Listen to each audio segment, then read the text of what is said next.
Good afternoon. Data from Statistics South Africa shows that the economy grew by 1.6% in the quarter, up from 0.7% contraction recorded in the second quarter.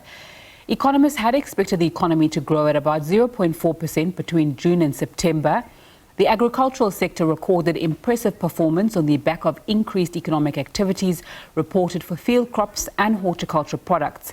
Transport, storage and communication sector grew by 1.5%, while the finance and business sectors also showed some improvement. The manufacturing industry increased by 1.5% in the third quarter, contributing 0.2 of a percentage point to GDP growth. 7 of the 10 manufacturing divisions reported positive growth rates in the third quarter. The economy performed better than expected despite the headwinds such as continuing rolling blackouts. Right, Nicky Weimar, the chief economist at Nedbank, joins me now. Thanks so much for your time on SABC News. Just your reaction to that 1.6% figure. That's a good number. I mean, it's way above what everybody expected. It is extremely surprising in many ways. I mean, given that we had relentless load shedding throughout the third quarter, and you would have thought that that would have had a bigger impact. And at the same time, the global economy was actually slowing quite significantly, and we had interest rates increase further, and we still had, very high inflation. In fact, it's in the third quarter that inflation peaked at 7.8%. Mm-hmm. So it actually shows remarkable resilience, and that takes our growth rate now for the year to date, in other words, in the first 3 quarters of this year, to 2.6%. And who would have thought that, at the start of this year, and particularly after Russia invaded Ukraine. Nicky, there was quite a lot of surprise when that number came out. As you said, market expectations are much lower. Does the 0.7% contraction in the second quarter in part explain that 1.6%? Yes, so the base obviously has an impact, but I think even after you look at the base, the number is very strong. Now, obviously, it's very difficult for economists to forecast agricultural production because we don't have monthly high-frequency statistics on that. We suspected it might be positive in our forecast, which was for 0.4% growth for this quarter. We had a positive number for agriculture, but I think where the big upside surprises came was in trade, transport and finance. And then agriculture, which was just much, much stronger than anyone anticipated. Mm-hmm.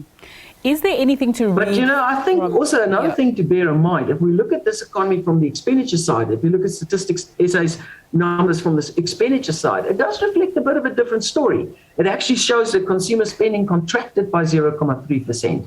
Now, it takes a lot for consumer spending in South Africa to turn negative. It also suggests that for most ordinary South Africans, the economy feels weaker than the official numbers suggest. Mm-hmm. And then we saw electricity, gas and water supply contracted in the third quarter. Almost everything else expanded. What, if anything, can we read from that?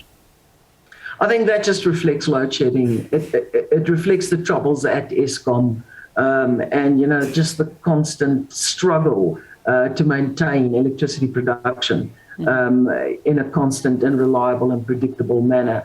So I think that's where the big drag comes through in the third quarter.